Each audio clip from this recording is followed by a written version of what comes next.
Okay, can you hear me now? Yes. Okay, sorry about that. Yo,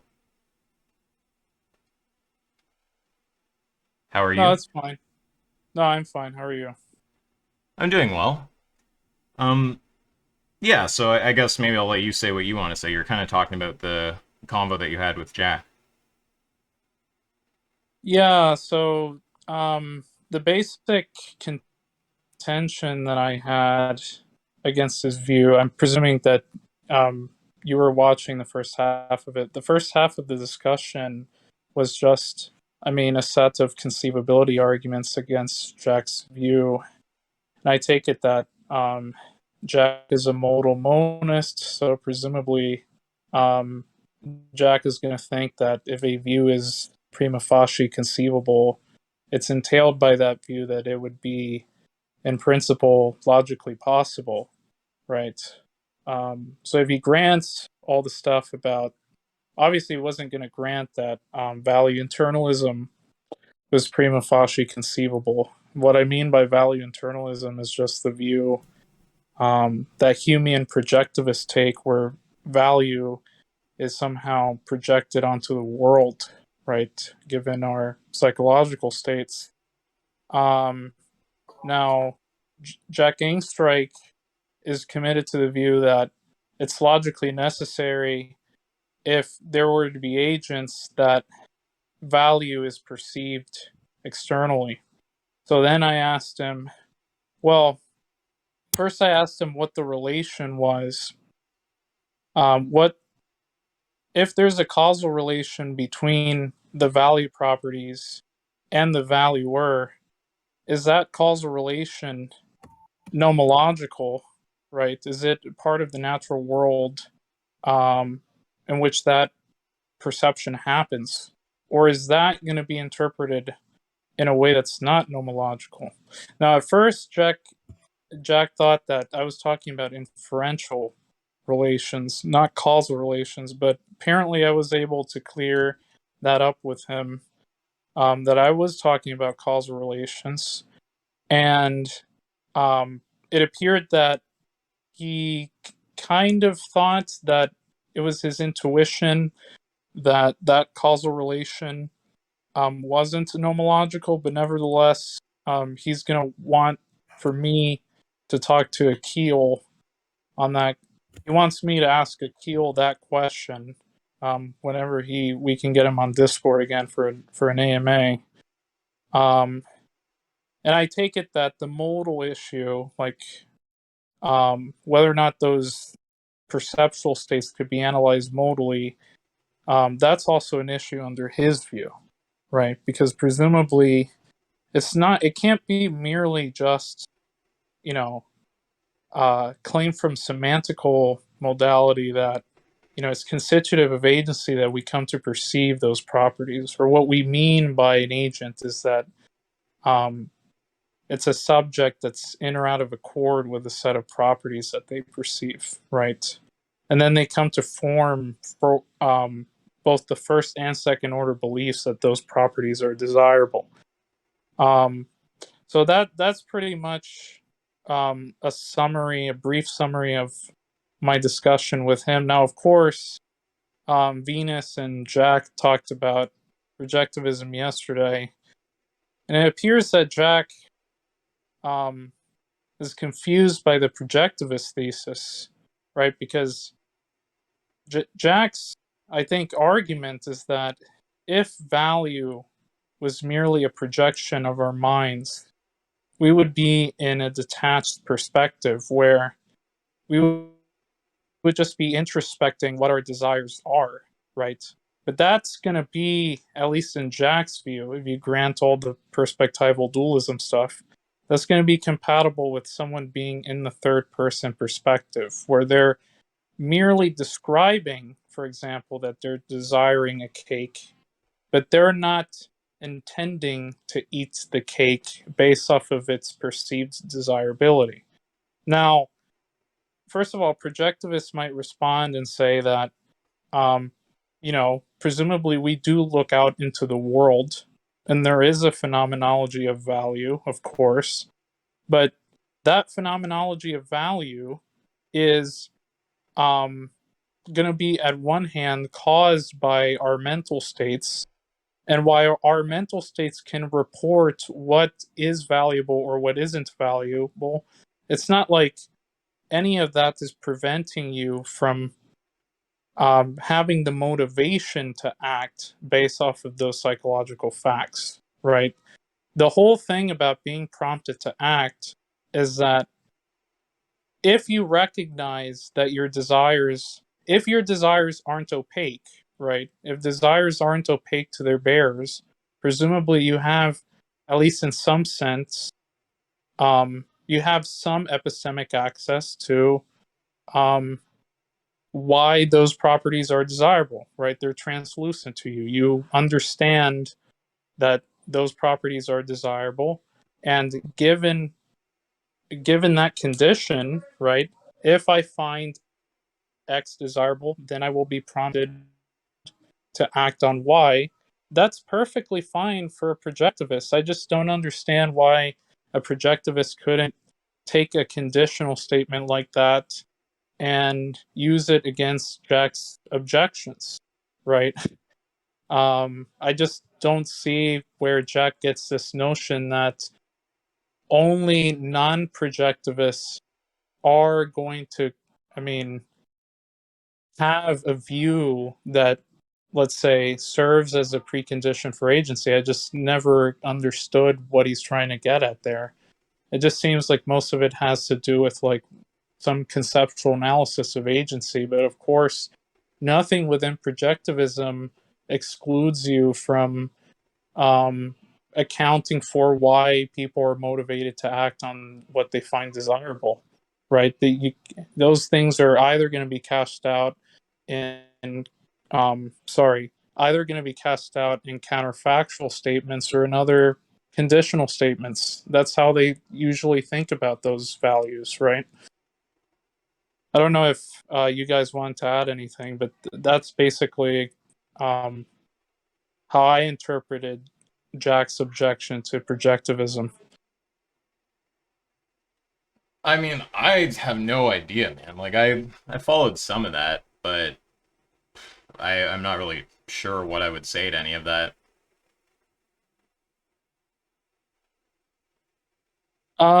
Yeah, and I Like it mean, might it might it might be, I should say, like my hangups are like way more fundamental. So I feel like um yeah, I feel like we'd have to talk through. I don't even understand what the view is supposed to be saying. So it's kind of like I'm listening because I want to hear you out and hear if there's any parts I can latch onto, obviously. But there's so many concepts making their way in there that are like in my mind like half baked, right? Which is not to say they're half baked in your mind, but in my mind it's like, I mean, I don't really get how that's supposed to work. So it forms kind of like a big cluster of like, okay, just not really sure what I make of that. So like I guess if I had to say where I'm hung up at even understanding what Jack's view is supposed to be saying. right, and that's perfectly. I mean, I understand the hang up. As I interpret it, is he thinks that the cons when we say, for example, X is valuable, right? Under I take it that under his view, that's somehow some linguistic token for saying I am perceiving X's desirability, and that perceptual state is going to be by definition, I think, in the first person perspective, given his analysis of agency. That's how I understood it. I always understood Bilgrami's view to be um, some analytical thesis on agency and how we relate to those properties. I don't think he's making some a posteriori claim about it. Well, the Is only there a part that's a way? posteriori. Oh, sorry. Go ahead. Yeah, sorry. I feel like I want to give you some direction because I feel like you probably don't know where I'm hung up, so you're probably just trying to provide info. So Yeah, maybe fair, if I fair. tell you where I'm kind of lost. Yeah. So like, what is the main thesis even supposed to be? Like, because I get hung up on things like the idea of there being external value. I don't understand even what that's supposed to be, but I don't want to force it to start at the thing that I think makes the least sense. So I'm kind of going like, what is the main thesis of the view? The main thesis of the view is um, that I take it that it's some sort of like, well, Jack doesn't want to think about this way, but I interpret it as saying that um, it's constitutive of agency and, um, let's say, evaluation, that properties pertaining to the desirability of an object is independent of the bearers, right? Independent of people who bear desires, so presumably minds. And those properties are perceived in the first person perspective, right? And the first person perspective is just merely the perspective where you intend to act on X, right? Okay, wait, If you, before we go any deeper, let's just look at what this is even saying, because, yeah. okay. Okay, so main thesis, make sure I've got this right. It's constitutive of agency and evaluation that properties pertaining to the desirability of an object is, I guess that should be are, Mm-hmm. properties, are independent of the desire bearers. Looks like I might be missing a word there. I'm not sure what's supposed to go there, but of the desire bearers and are perceived in the first person perspective. Yes. Are independent of the desire bearers what? It looks like there's a word I need to fill in here. Independent of, yeah, independent of the desire bearers, and they are perceived, those properties are perceived in the first person perspective. Okay, wait. It's constitutive agency and evaluation that properties pertaining to desirability of an object are independent of the desire bearers. Oh, I see what it's. Okay, sorry, I wasn't Oh, getting how you that's have an supposed to read. I apostrophe I there. got you. Yeah. Yeah. Yeah, you're Oh, that's it's fine. just a plural, like desire bearers. Okay. And and are perceived in the first person perspective. Okay. It's constitutive of agency and evaluation that properties pertaining to the desirability of an object are independent of the desire bearers and are perceived in the first person perspective. Yes. Okay, all right. So now I need to like maybe kind of like make my way through it. So it's constitutive of agency. So this is just some like analysis of agency as like a concept basically, because when you say it's it's like constitutive of this concept, I'm going, okay, so you're saying you're defining agency such that this is like a Yeah, it's necessary part of semantic, it basically. the semantic thesis, correct? Okay, semantic thesis. So a thesis about what the so there's a kind of What the meta meaning question. picked out. No. I know what semantic thesis means, but there's a question here about sorry, maybe it wasn't obvious that wasn't the hang up. I want to know when we say a semantic thesis, a thesis about the meaning of something. It seems like a weird. It seems like a almost a category mistake, right? Because the meaning of some, unless we're going to say that there's a fact of the matter about the meaning of something, and maybe that's what the public intends or what a particular person intends.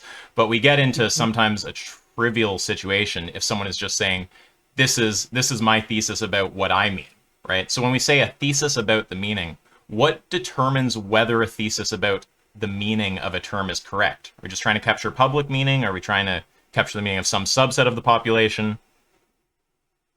Well, I think he's just saying what the public intends when they use those words in discourse, right? Like Okay, what meaning of agency is trying to pick out. so just to be clear, when we say we have a semantic thesis, the semantic thesis is correct if it accurately describes what the general public means. Yeah, at least I'm interpreting Bilgramian that way. Yeah.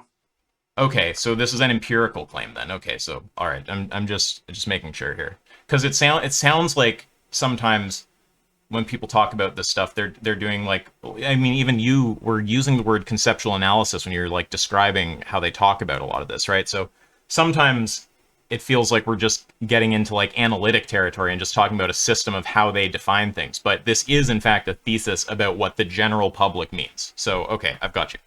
All right, so it's constitutive of agency, um, and evaluation. Evaluation.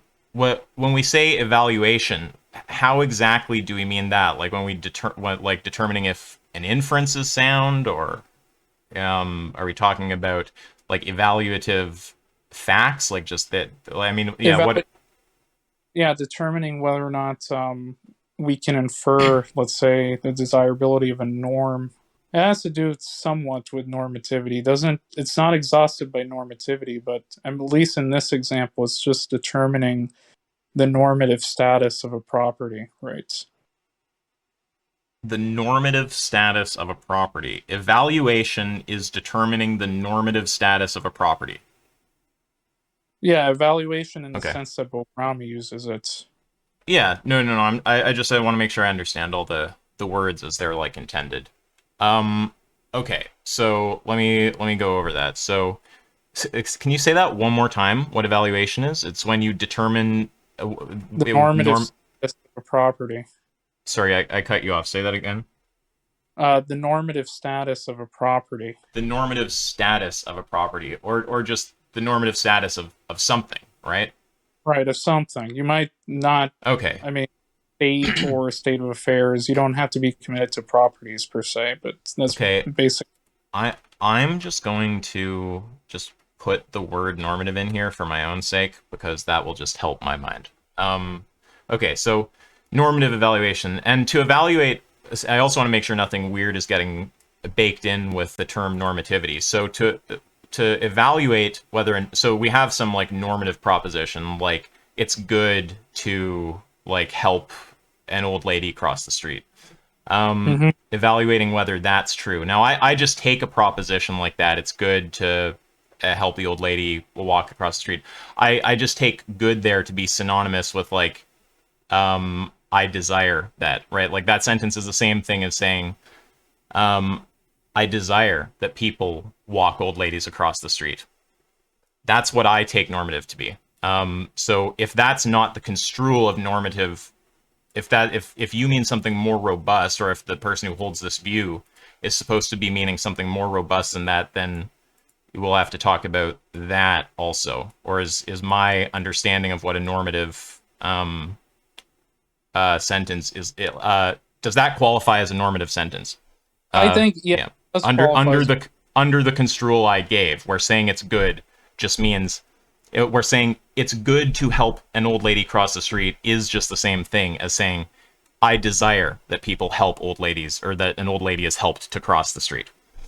Right, right. Presumably, I think that when you're talking about these norms, I take it that they're just in relation to the stances of an agent, right? So desires are presumably a stance on the state of affairs that obtain, let's say, a lady to helping an old lady cross the street, then yeah, if you're saying that it's good for someone to help an old lady across the street, you're basically saying that you desire that people, let's say, help the old lady cross the street. Yeah, I agree with that. Okay, right. Yeah. So if yeah, so normative evaluation. So we're evaluating whether a proposition like that is true.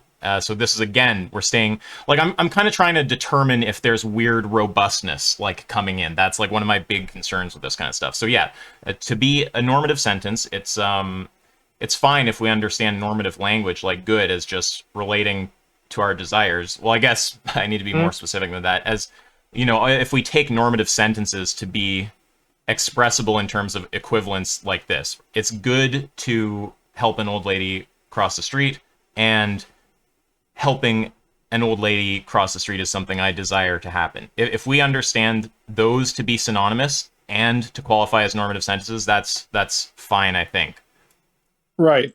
Okay. No, I take it that all of this, I take it that once this obviously is going to just be before we get into the robust talk, but at least prima facie, it's just going to pertain to what we would call stance dependent evaluative norms, or just norms that are conditioned by our desires, right? Yeah, no, I got you. I just want to make sure that nothing is getting baked in. Okay, so it's No, yeah, constitutive, which is obviously not to suggest you're doing anything shady, but just like I take it the view comes with this spooky kind of metaphysical stuff. So my like radar is just kind of like, okay, this word, got to make sure there's none there. This word, okay. So it's constitutive of agency and normative evaluation that properties pertaining to the desirability of an object. So pertaining to the desirability of an object, to say that a property pertains to the desirability of an object, even that is a little bit of weird language. Like, is that just to say this is something you like about the object?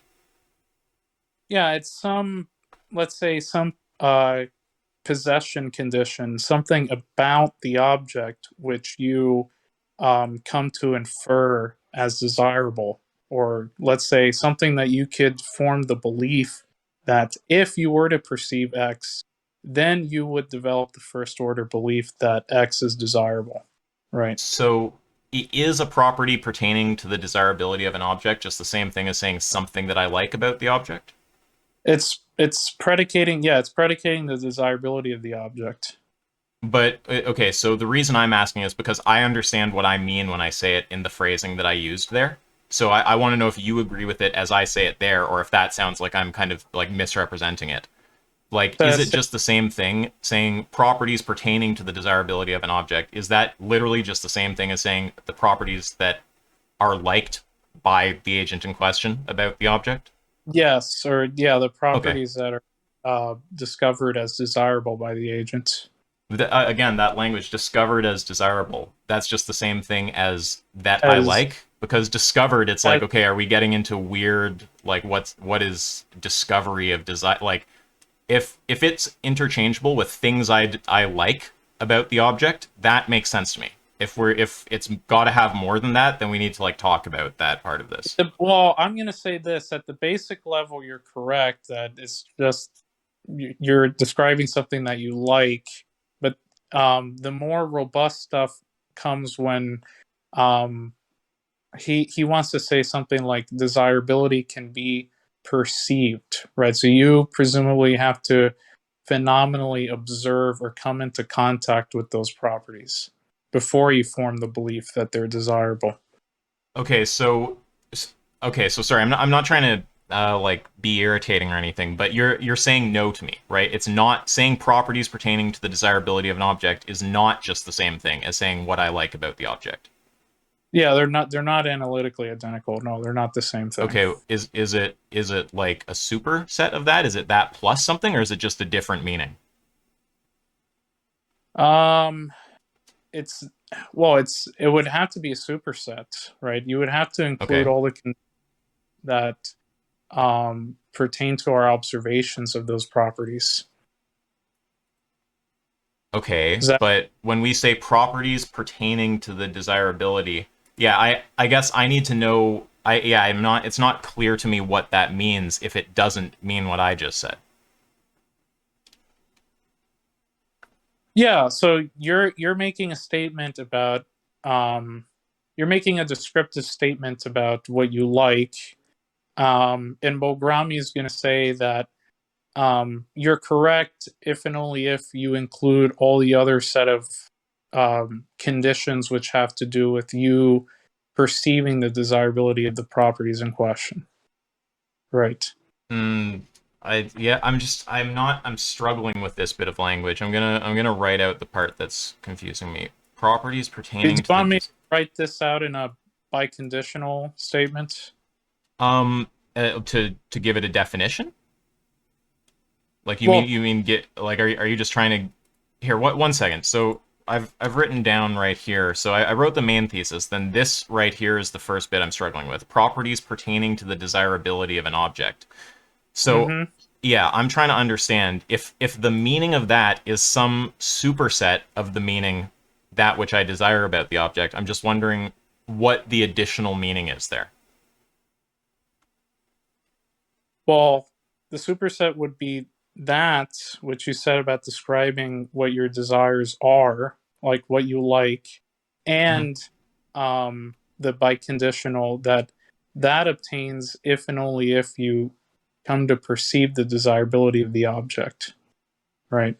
The So let's say, properties pertain. Okay, I sorry. just, Can we say something is a property pertaining to the desirability of an object if and only if, and then something? Is that what you're trying to do with by condition? yes, Please, yeah, yes, that'd be great. it's sort of a bridge law. Let me try to write this out here. Yeah, Hold totally. on. Thank you.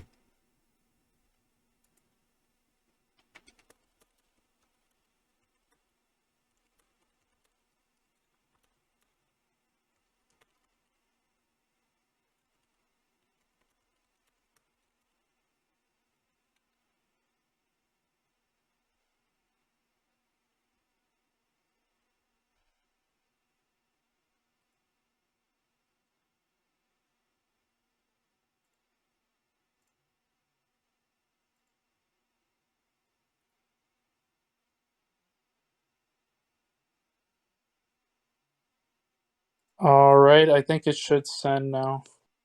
Um, wait, where did you put this? It should be in general.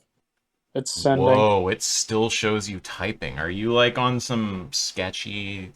Okay. I No, want it's not there. It's just lagging. Yeah, okay.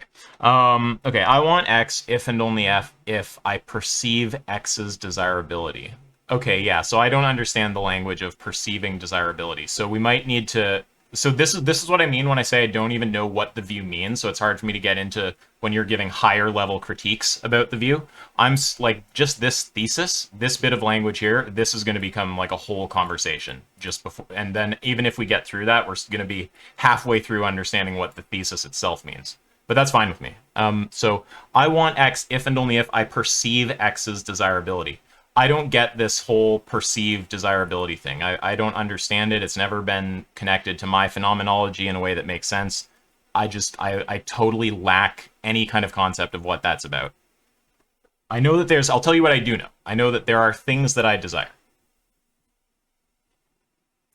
Yes. Okay. So feel free Um. to augment my picture of reality there. Yeah. So, um, well, Bilgramian is going to say that there's a difference between the perspectives at hand at the agent. One perspective that the agent has is that they, and let's say Jack's favorite example is, um, there's a difference between intending to go to the party and predicting you will go to the party. If you're in the former example where you intend to go to the party, you're in the first person perspective because you um, you're already aware of the set of facts pertaining to your beliefs as to what is desirable or not, and then you're prompted to act given those prior set of beliefs that you hold to. Whereas in the third person perspective, you're already merely viewing what you're going to do. You're spectating what you're going to do, but it's not like you're, um, let's say, um, you're introspecting um, why it's the case that you're going to do what you're going to do. You're just merely making a prediction or planning.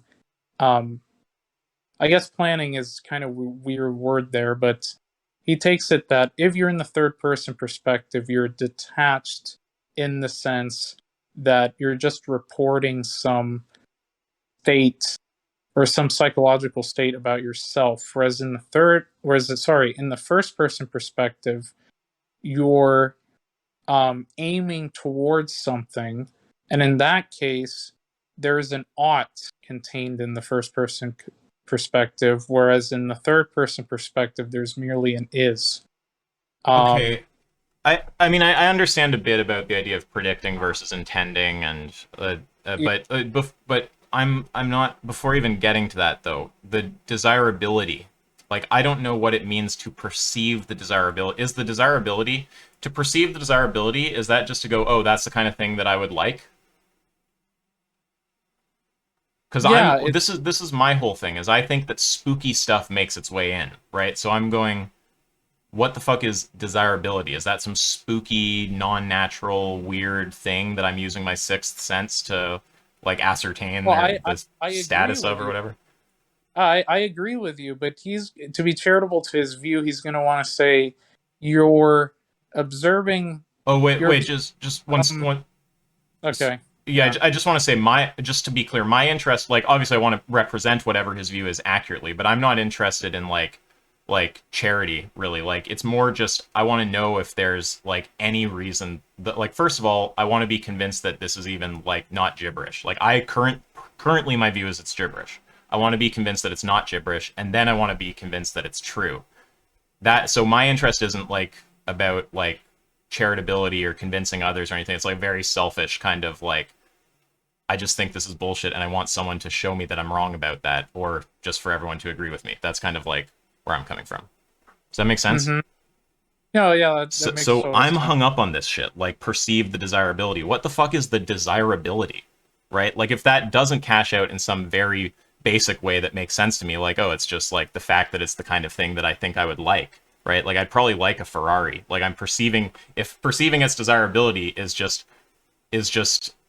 I guess coming by whatever means to believe the proposition is true that this is a thing that I would like, that makes sense to me. But if it's something more robust than that, then like, or Oh, it just is. something else than It is. that, yeah, I don't know what's going on. Yeah. So, I mean, the idea is that you come into contact with some fact about the object that then makes you believe that the object is desirable, but somehow that the set of But wait, properties wait. mean. Sorry, just to be clear, I was asking what desirable means. So you're telling me you perceive something about the object, then that shows you it's desirable, or then you come to believe it's desirable. But I'm saying that sentence doesn't make sense to me because it contains that the you word that I'm. you Yeah, he's going to say that you ought to be in accordance with that property. but okay, wait. So sorry, just what is the? Does it have a definition, or is it we're gonna get like it's primitive? Because I It's also I just want to say my other thing about this view before we go down here is my suspicion. Like, I think that the people run the wrong critiques a lot of the time. I thought a lot of what you were saying was interesting. I should have listened more carefully.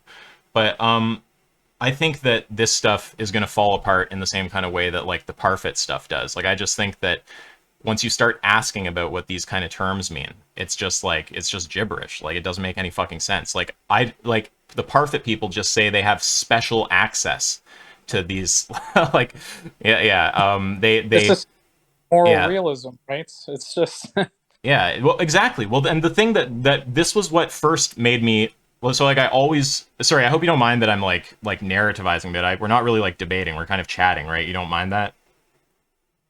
that's fine. It's just some Yeah. context. Yeah, the first thing that like, so I always found the view a bit weird, but the thing that started this recent kind of like talking to everyone about it is I became aware that what frustrates Jack about Parfit's view isn't the externalness of the value, it's the categoricity. And I was like, wait, I don't know. That's not the fucked up thing is the externalness. I want the conceptual analysis of external value. I don't think that makes any sense. So I think that they bake it in with these words like desirability. And if you ask about what it means, the view falls apart. That's what I think. I'm open to you getting past that though, but that's why I'm focusing so much on it. So what the fuck is this desirability thing supposed to be? I do not have the concept.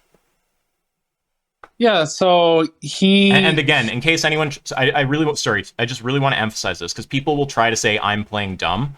I do have the concept of knowing this is a thing that I would like, right? I'm not saying I don't have that concept, which we all have.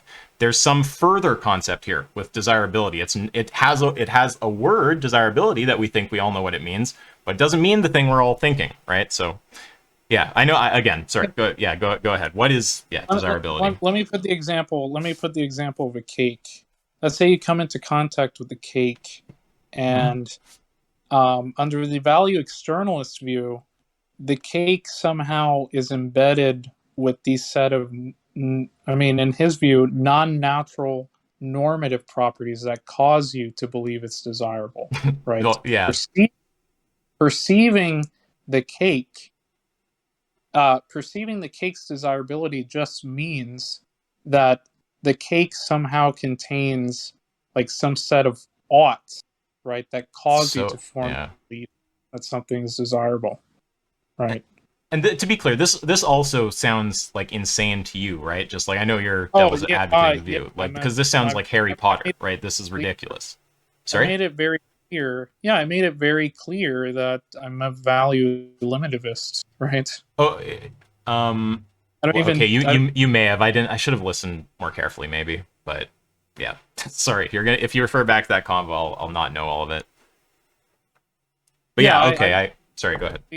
clear. That's fine. Yeah, so he's going to want to say that the cake contains, in some manner, of whatever, let's say, whatever form he's going to want to think of, these objects of prescriptivity that Yeah. you're into contact with. And those objects of prescriptivity just, um, let's say, cause you to develop this Okay, normative sorry, belief I that got to you stop you should. there. Also, that's another pain point for me, right? So this is just like, first of all, I don't the natural non-natural distinction. I'm not sure it's meaningful. I know there are ways to make it substantive, but like Avi has one. You may as well.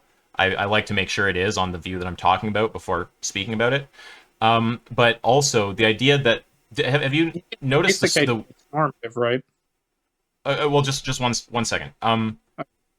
The you we said these things are non-natural and they're in a causal relation with you have forming these desires or whatever. That also, I don't want to go way down that road because I have a more fundamental critique, which is I don't even understand what desirability is. I don't even understand what these non-natural things are supposed to be. But Mm-hmm. Yeah. granting that they exist, how the fuck is a non-natural thing in a causal relation, right? Don't people deny that? Don't people go, who believe in all this weird fucking abstracta and all that shit, don't they go, these things do not stand in causal relations?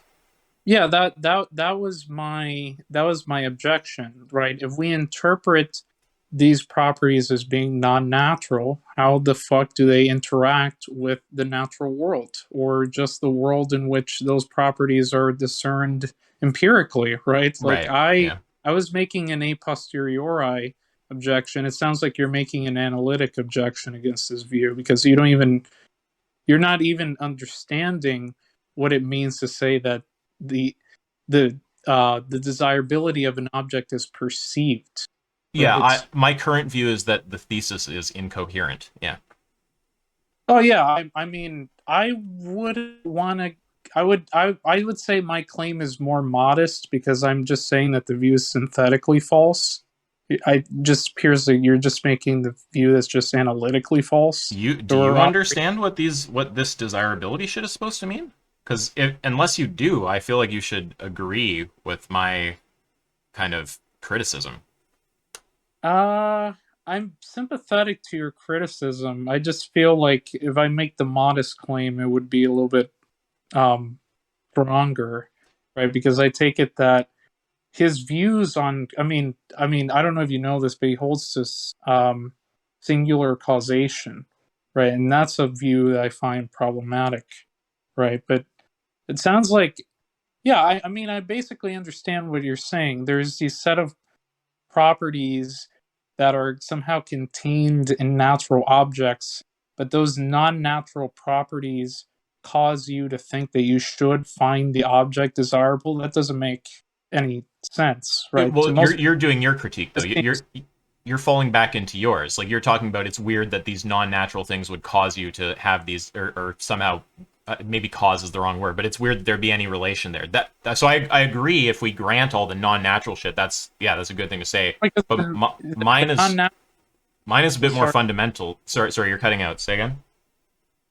Oh, I was just saying that the relation between the non-natural interacting with the natural is just going to be opaque epistemically.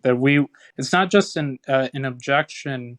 It's not just a causal objection. It's also objection as to how we would come to know that these non-natural properties exist, right? Just given the fact that, um, like, I would say that most of those most of those normative concepts that we have are just going to be opaque to the agent, right? Opaque to their bearers. I don't know if you've read much into this talk about um, phenomenal concepts being opaque to their bearers. So that was the objection that I was raising to Jack. But yeah, I also understand your line of reasoning that semantically this is all gibberish, right? Right. Yeah. Right. Yeah. I understand your line of reasoning. I think it's very nice. I agree. Like, if you just like, I don't need to know what, like, I can think natural, non-natural doesn't make sense, whatever. You just, if you tell me there is some category outside of like causal or whatever, it's just something else, and it somehow it's like it's not the how do I say this? I don't really need to understand, like, because it seems almost like you'd have to understand the view on some level to even run your critique, right? Like, I think I can understand your critique just by understanding natural and non-natural are like these Yeah, different categories. So even if I right. don't really get the distinction, it's like, how the fuck is there, I don't know if causation is a straw man, but like this relation, whatever it's supposed to be, from one to the other, right? I can appreciate that even if I still have a more fundamental critique. And to be clear, more fundamental does not mean stronger. If stronger is about like persuading people, you might be right that what you're saying would be more persuasive to people. But yeah, the thing that like hangs me up, I don't know. This is just the how I'm disposed. I cannot stand talking about higher level problems with a view without like first acknowledging like just the fundamental shit. And the fundamental shit to me is I just think it's gibberish. And like here we have it expressed as a thesis, which is nice, and I just think the thesis is gibberish. It's just like, what the fuck does this mean? Like, you just have to with all of the words, constitutive agency, normative, all of this, you just have to do the little peeking and just see where the metaphysical woo woo is getting slipped in. And in this case, it was the word desirability. And then yeah, just unpack that and object to that. And it seems like that just always succeeds. It always succeeds with other moral realist, like with the other kind of Exactly. robust type. Like, obviously, we're not talking about the like naturalist moral realists, or like, you know what I'm talking about. That general strategy with the people who talk about um all this weird like non-natural value shit, whether it's the Parfit people or the Jack people. It's like, it just seems like the exact same kind of semantic strategy works. And so far I've run this with Venus, with you, with Danny. I want to run it with Jack, but yeah, I'm pretty convinced the view is gibberish. So that's where I'm at currently. I mean, it's similar to, I don't know if you saw the debates that Richard Brown had with Lance Bush, Yeah, that, where, that was hilarious. That was really funny. I mean, you just got the idea that Richard was just arrogantly saying that, I mean, not saying, but giving the impression that Lance was conceptually impoverished, that he just didn't understand Right. what what Kantian constructivism was trying to say as a thesis, that Yeah. somehow it's constitutive of agency, that you value the agency of others. And Lance Bush is like, I mean, it's conceivable that I can value my own agency, and that's not incoherent as so far as if we were to grant agency, it wouldn't be a contradiction to not value the agency of others. There's no logical contradiction there. So, what do you mean by saying Right. it's constitutive of agency that you value the agency of others? Right. Yeah. Exactly. He had no reply to that, and Lance pushed it. And Lance said after the fact, like he kind of, he was like bemoaning the way that debate went. I think he's too harsh on himself, frankly. I think he destroyed Richard pretty badly. Oh, But he I was. think so too.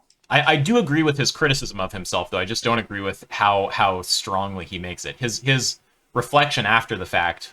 I feel also, before I say it, it's the kind of thing that we all come to realize we need to do once we do enough debates with people who are like being evasive, aka once we like spend a month on Discord.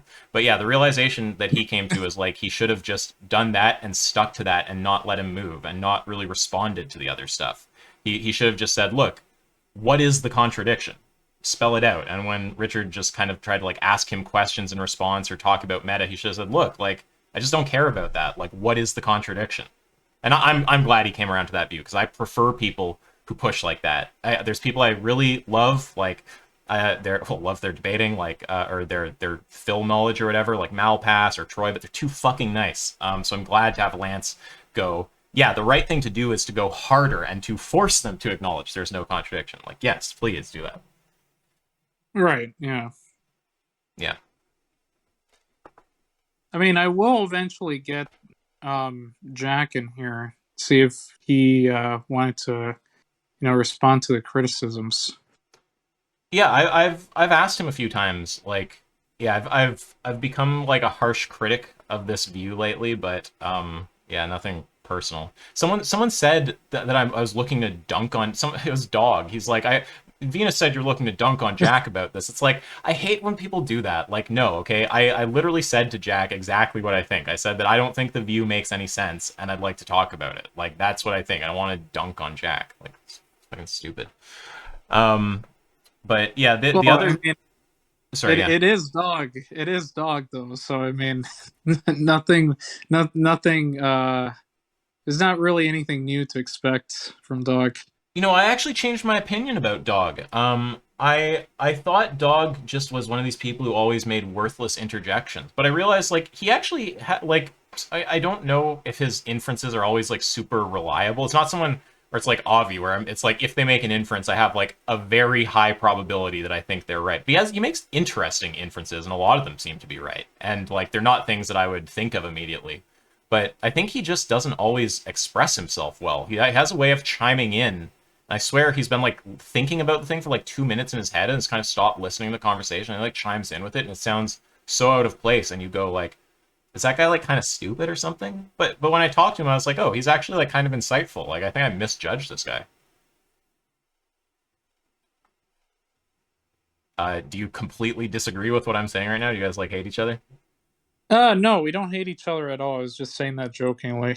You know, Oh, okay, okay. he's usually the butt of the joke.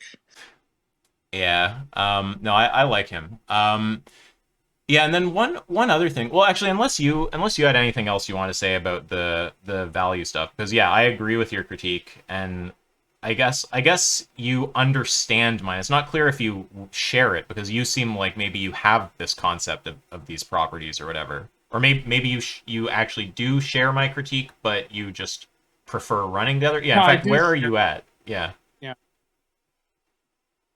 Sorry, do you actually feel like you do understand this stuff about like what desirability is supposed to like do you share my critique and just prefer to run yours or do you Yeah, I share your view. That's gibberish. I okay. just Yeah. prefer the a posteriori critique a little bit more. Yeah, fair enough. Yeah, I was just curious because the thing is even if someone won't actually defend the thesis being true, if they'll just defend that it's coherent, I'm like, please, like someone convey to me what this external value shit is. Yeah, so do you have anything else that you want to say about this one? Because there's one other topic I might raise with you quickly. Yeah, that was just like the everything that I wanted to say regarding the whole like value externalism. Yeah, okay, well that's great. I appreciate that. Okay, so the other one is contextualism. Have you heard this claim that like Jack and Philip make that contextualism that Cartesian situations are possible on contextualism? As if like this is a reductio on the view?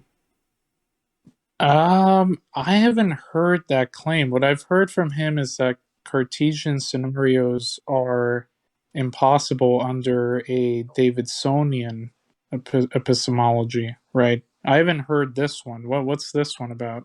Well, it's I think it started because Avi and I are both like contextualists. So when we mention contextualism, we're talking with like Troy or with Venus. I forget. Avi might correct me. I don't know if it's near his mic, but we were talking to one of those people about it, and we ended up talking to Jack also. And it was like Jack was the person in the group who like didn't agree with contextualism. And I remember we asked why, and one of the objections that he made was that Cartesian situations are possible on contextualism. And he said to just to be fair to him, he said that this is like something that Philip has like a stronger case for or whatever. So I don't want to like totally put Jack like Jack, you have to be the one who defends it or whatever. But yeah, I don't understand this criticism at all. It just seems like when you say that so the language is that contextualism allows for Cartesian scenarios, right? So allows for that's like modal language. So what modality are we using, right? Are we using a logical modality? Because then you're just saying that on on contextualism, a contradiction isn't a contradiction, which is obviously false, right? But then the other interpretation is allows for is with respect to some other modality. And then the question is just what modality is this true? Does the claim turn out being true on that modality? And do I care? Right? So it's kind of a dilemma. It's like we have the claim that contextualism allows for Cartesian scenarios, is allows for to be understood in terms of logical modality. In that case, the claim is just that on Cartesianism, a contradiction isn't a contradiction, which is obviously false, right? Or, on the other hand, it's some other modality, in which case, what modality does the proposition turn out being true on that modality, and do I care?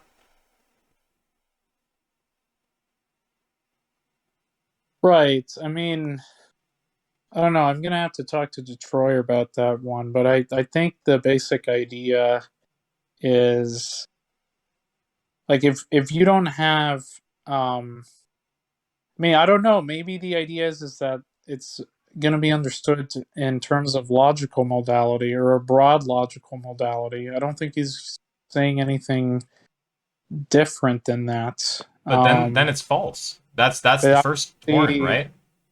But just to be clear, if you say it's a logical modality, that's the first horn of the dilemma. Then it just turns out being a false right. claim.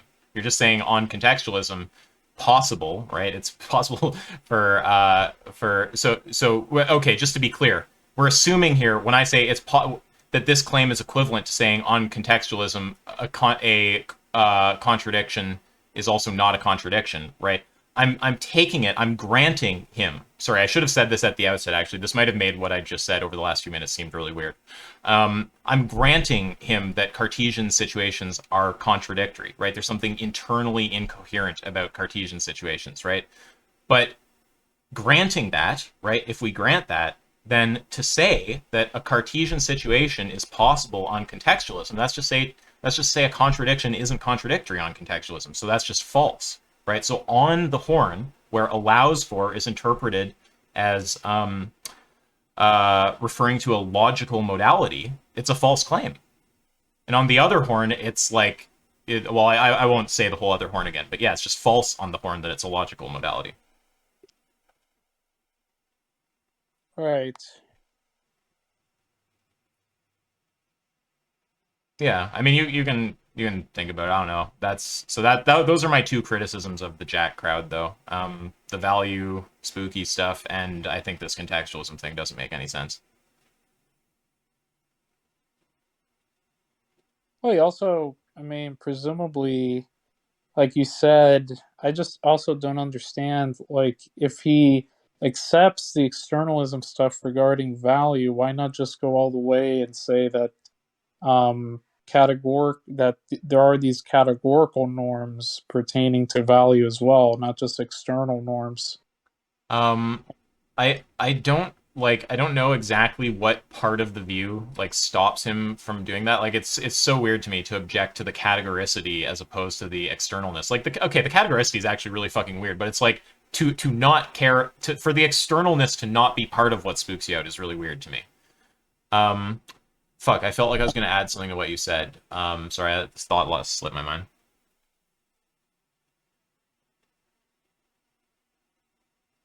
Oh no, I was just going to agree with you that, I mean, the more fundamental part is how he even derives this externality from. Oh, yeah, because he's committed. I think it's going to be some analytic thing, to be honest. I don't want to strawman him, so take this with a grain of salt. But I think that he's going to look at those other concepts like agency or whatever else is relevant here, and I think that he wants to say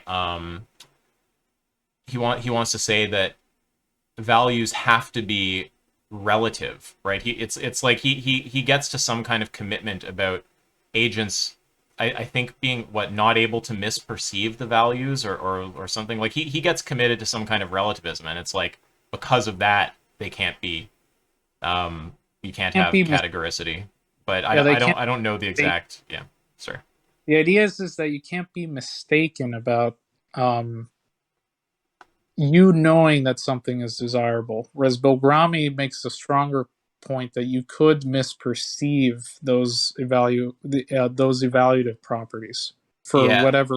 I shouldn't even try to sorry I shouldn't even try to characterize view because I don't really get it, but I just know that he gets committed to like relativism somewhere, and that's like obviously because of that, the flip side of that is just you say there's no categoricity because like I don't know if in fact I don't want to fucking speak for him. I just know that I've heard him say that he thinks that value is or he's a relativist. But whatever. I don't want to speculate. I don't want to fucking speak for him. I'm not sure. It's weird though. I agree. It's weird to be weirded out by the fucking categoricity as opposed to the externalness. The externalness should also seem really fucking weird. We agree about that. I don't know if there's anything else you want to say, but I Well, appreciate talking gonna though. say, I was gonna say, even if you're an externalist but a relativist, um, maybe there could be a critique on whether or not it would actually be inconsistent to be a relativist, because the basic idea is, um, you could ask, is there some sort of an internal difference as to why the set of all desires that presumably we come to perceive under his view, that those desires, we can't be mistaken about them? Because I'm interpreting that if there's some difference on both of their views, if there's some internal difference between how they come to perceive those properties, then that's going to require a lot more assumptions than just merely the analytic thesis. I hope Mm, I hope you understand that line of reasoning. I'm not sure I do. Do you want to say that again? So let's take Bilgrami's view, where it's he's both a he both holds to the externalism and the categoricity of those values, right? And there's this accordance relation where um you could be out of accord with how you come to perceive the desirability of an object. You could be misperceiving the desirability of it or vastly mistaken. Now, is that part where you're vastly mistaken and another person isn't, is that um is that difference internal or is it external? I Right. don't. I don't understand that. We say that there's some non-natural thing out there. That's kind of weird to me. But I perceive it wrongly, and someone else perceives it correctly. What? And then what?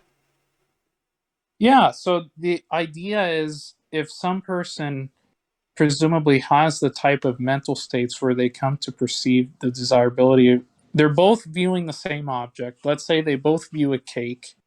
Someone misperceives the cake and someone doesn't misperceive the cake. Um, when we come to interpret why one agent is correct and the other one isn't, is that an internal difference itself, some fact internally about how they come to introspect the desirability of the cake, or is that difference going to be external? I don't understand when you say the difference. Like, are you talking about in virtue of what? Are they like correct or not? Yeah, in virtue of what are they correct, In right? virtue When of they what does say, someone correctly perceive the weird, spooky property? I don't even know what they say to that. What do they say makes it perceived correctly? Do you know? uh, I mean, something to do with like, if you're prompted to act on it in a way that you understand that you should be prompted to act, you would be perceiving them correctly. Whereas if you perceive that's desirable, but you're not prompted to act on it, then you would be misperceiving those properties somehow. Perceiving that it's desirable. But I thought that that view said that when you perceive it to be desirable, or when you perceive the value property, then from this weird relation that you kind of have a what the fuck argument about, then you just form the desire. Um, Yeah.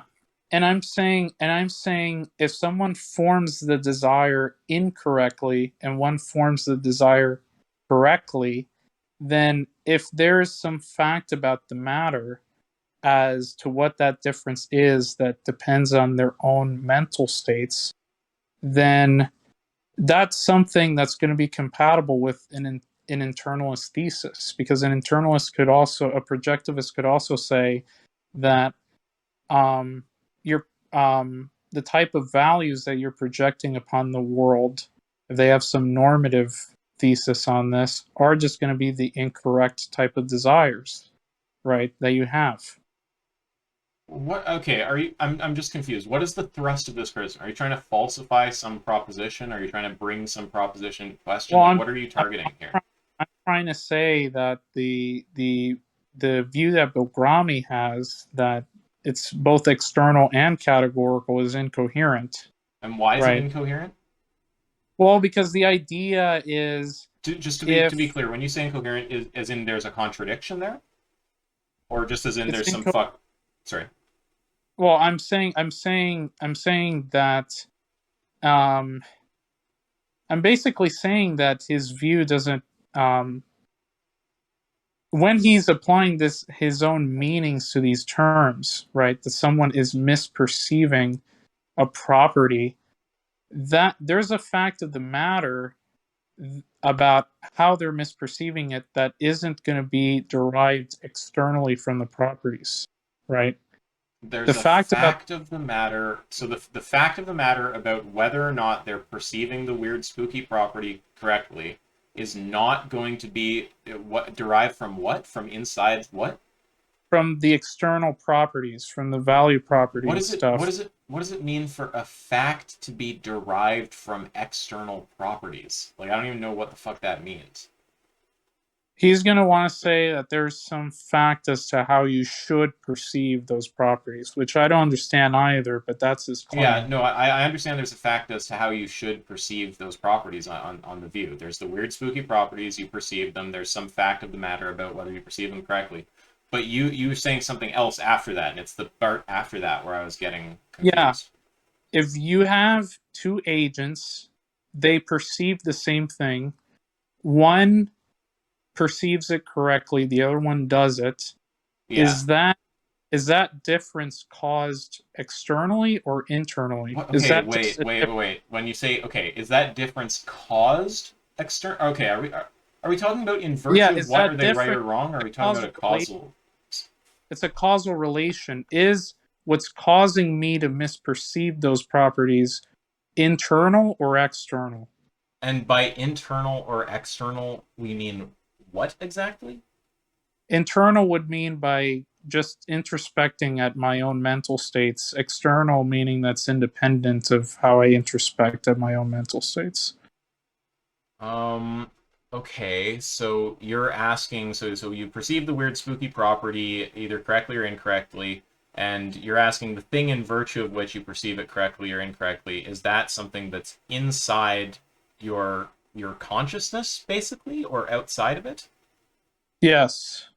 Okay, and so that's a question, and why is that like a problem for the view? Or is it just a Well, question, sort of? because if you were consistent, because the view is stating that, as you laid it out here, that's constitutive of agency and evaluation, that properties pertaining to the desirability of an object are independent of the desire bearers.